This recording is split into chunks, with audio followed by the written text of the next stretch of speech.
¿Te has preguntado cuál es tu misión en la vida? ¿Cuál es tu propósito? Hay muchos libros y literatura que pueden apoyar este mensaje. El propósito de la vida y nuestra misión de vida es reflejar el carácter de Jesús. Es mostrar la revelación de quién es Cristo. Y esto es fundamental, porque esto va a permitir que las personas tengan una experiencia distinta.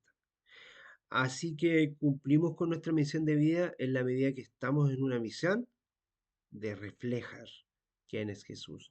Y eso también es rescate. Es una manera de que Cristo Jesús se vea reflejado en nuestras vidas para que Él, por medio del Espíritu Santo, busque y salve aquello que se había perdido. Y lo primero que debe buscar y salvar somos nosotros mismos, que somos parte de un templo vivo, que somos la iglesia que el Señor tiene, que nos debe llevar a cada uno de nosotros al arrepentimiento. Recuerda, no son las personas que están afuera las que necesitan arrepentimiento. El arrepentimiento es en nosotros. Desde entonces Jesús comenzó a predicar, a decir, arrepentidos, que el reino de los cielos se ha acercado. ¿A quién le estaba diciendo esto? A un grupo de personas que tenían otros credos, que tenían otra mirada, que tenían otra perspectiva de vida, o está diciendo a personas que creían ya en Dios, que ya sabían que iba a venir un Salvador, que tenían cierta claridad del tema. ¿A, a quién está estableciendo este proceder de la metanoia? Hablábamos de cuán importante era la misión de ser pescadores de hombres, ¿te acuerdas? Luego queremos discipular, ¿verdad? Queremos hacer un proceso de discipulado y como Jesús lo hizo, que Jesús andando por el mar de Galilea vio a dos hermanos. Uno era Pedro y el otro era Andrés, que echaban la red en el mar porque eran pescadores y le dijo, vengan, que yo quiero que ustedes sean pescadores de hombres. Le- ¿Te acuerdas que dijimos que era muy importante transformar la vida de las personas, los seguidores, pero que el Señor iba a permitir que nosotros utilizáramos nuestras características, nuestros dones, nuestros talentos, los dones espirituales que nosotros, por medio del Espíritu, íbamos a lograr tener algo sobrenatural para que eso se pudiese potenciar? El Señor utilizó a Simón o a Pedro y a Andrés, su hermano, con herramientas que ellos ya poseían. Solo que esas herramientas la llevaron a otra esfera, porque ellos eran pescadores de hombres, se transformaron en pescadores de hombres.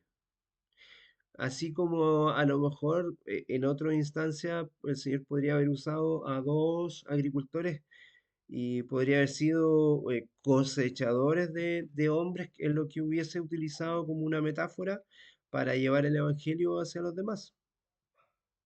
La actividad más importante en el cuerpo de Cristo es el evangelismo. No hay nada más importante porque en este sentido todo lo que tú y yo podamos hacer va a plasmarse en el mensaje del evangelio. Dios te ama y tiene un plan maravilloso para ti y para tu vida. Es un plan que ha trazado desde la eternidad. En este mensaje que debemos llevar hacia las personas que aún no han tenido una experiencia con Cristo, hay que presentar un Dios de amor, hay que presentar un Dios verdadero, porque el Dios verdadero es un Dios de amor, no un Dios de condenación. Recuerda que Dios a nadie juzga, yo lo hemos dicho varias veces, a pesar de que el salmista, algunos escritores bíblicos del Antiguo Testamento presentaban a Dios como un juez severo, justo. Eso no era Dios porque Dios a nadie juzga, en palabras de Jesús, no en mis palabras. Pero, eh, y en ese sentido, Jesús no está contradiciendo la esencia del mensaje de la Biblia, está contradiciendo a algunos escritores bíblicos que pensaron que Dios era un juez justo, que tenía ciertas formas de actuar y que él estaba para juzgar al mundo. Y él deja claro que no es así, que Dios no va a juzgar a nadie, sino que ha dejado todo juicio a su Hijo y que el Hijo a nadie juzga tampoco, porque Él no ha venido a condenar, sino que ha venido a salvar. La invitación es a aceptar y a tener una relación con Jesús para lograr tener amor, para lograr tener paz, para lograr tener gozo, que es parte de lo que nosotros hemos estudiado como fruto del Espíritu en Gálatas, ¿cierto? En Gálatas experimentamos bendiciones que son innumerables, una prosperidad importante el tomado de la mano de Cristo Jesús, porque Él es el Rey y quien ha dado la victoria. Eso no nos exenta de los problemas de la vida, ni habla tampoco de una prosperidad económica, ni nada de eso, sino que de tener una vida y una vida en abundancia en la persona de Cristo, porque estamos relacionados con Él a pesar de nuestras situaciones, nuestros padecimientos y nuestras condiciones. La Biblia dice que debemos andar con ese cuidado, porque también desde ahí, y como lo ha hecho el cristianismo a través de toda época, presentará un evangelio falso, distinto al evangelio práctico de servicio, de ayuda y de amor que mostró Jesús, que mostró cómo era el Dios invisible. Él fue el Dios visible para mostrar la sinceridad de parte de Dios por medio de Jesucristo para mostrar verdaderamente su amor. Lamentablemente o lastimosamente, hoy día muchos están presentando un evangelio discordante, donde mostramos a un Dios del Antiguo Testamento de una manera porque nos quedamos en la letra de la escritura y no en la revelación progresiva que la encontramos, no en que más adelante encontraremos un mensaje más clarificador, sino que lo encontramos en el centro de la Biblia, que es Cristo,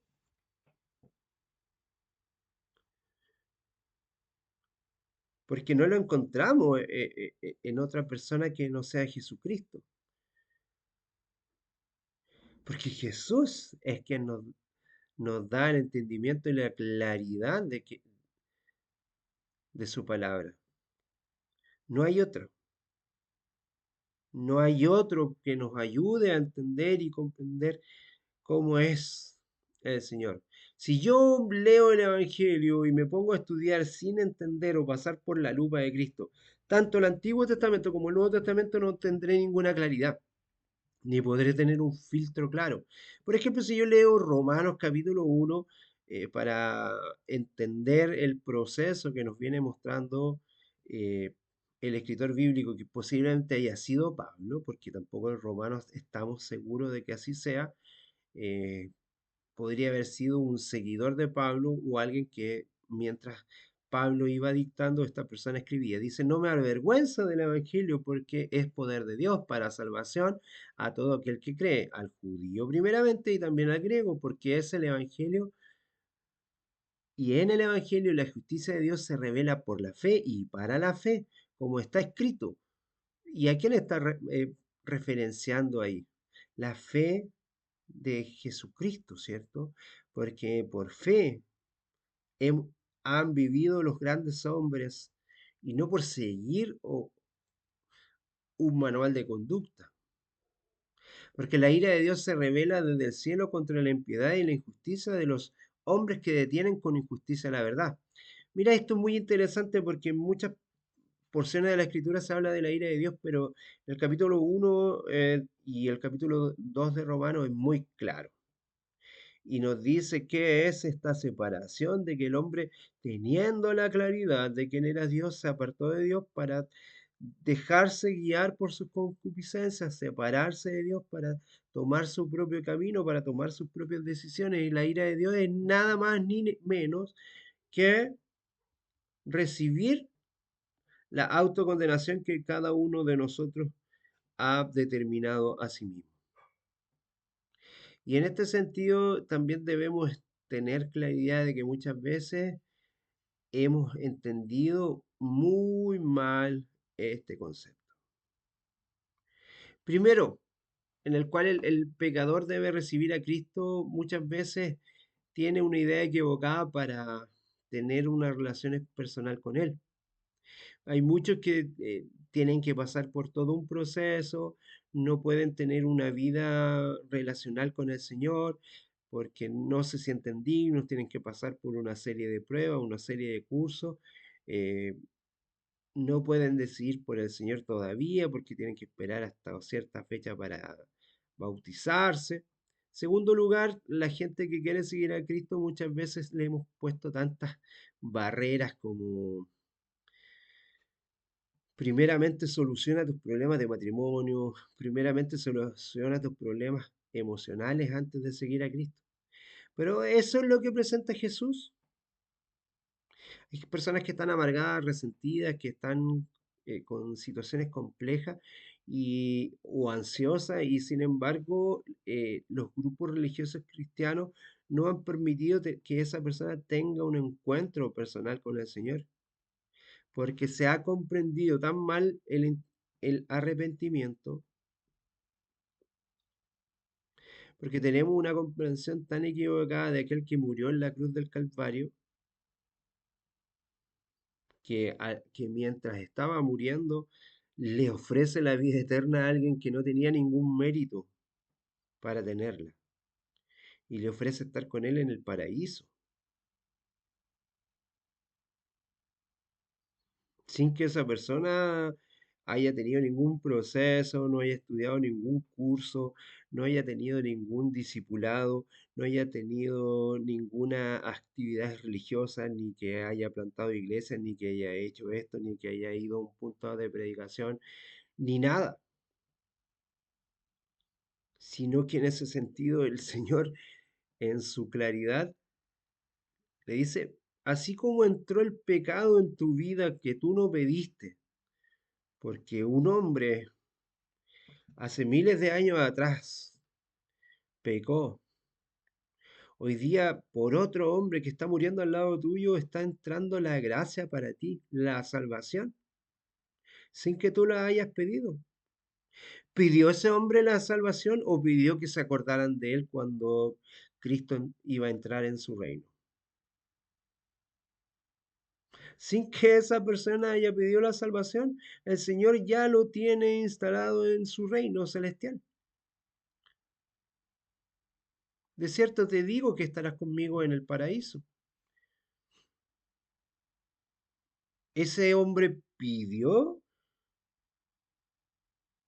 ser salvado? ¿O solamente reconoció que había un reino detrás de el espíritu de esa persona que estaba ahí siendo eh, violentado, que estaba en una condición deplorable, que estaba siendo humillado, que estaba posiblemente desnudo o semidesnudo? Acuérdate de mí cuando entres en tu reino. O está pidiendo, sálvame, Señor. Como alguien que no tiene ningún mérito eh, y que solo se pidió que se acordaran de él